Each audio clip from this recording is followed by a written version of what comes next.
Et en fait, j'ai fait une mission humanitaire en Afrique, en 4e année de médecine. Et je suis allé pendant 5 mois dans un dispensaire. Où ça? C'était à Niaga, au Sénégal. Et à l'époque, je pensais aller accompagner un médecin. Et en fait, je me suis rendu compte que le directeur du dispensaire, il n'était pas médecin, il était agent d'hygiène. Et il se retrouvait à faire des consultes et à prescrire. Et dès qu'il m'a vu arriver, il a dit « Bon, c'est bon, il y a un médecin, donc je te donne une interprète et tu vas faire les consultes. » Donc je me suis retrouvé parachuté à faire les consultes d'un dispensaire.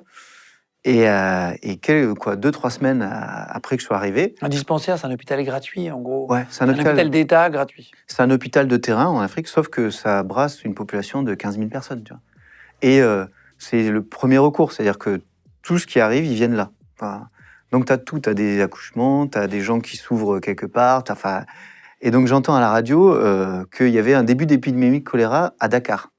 Là je dis oula, ça craint parce que ça se spread. Ça se répand vite. Ah ouais. Ça peut s'attraper même si tu bois pas l'eau, par exemple, est-ce que ça s'attrape à partir du moment où il y a un homme qui a le choléra? Est-ce que c'est comme une grippe? C'est comme une gastro. En fait, le choléra, c'est une gastro sous stéroïdes. C'est-à-dire qu'en gros, la personne, elle se vide complet, mais tellement c'est de l'eau. T'avales de l'eau, ça ressort, quoi. Il défecte de l'eau, c'est de l'eau. Et donc, il se déshydrate et il meurt de ça.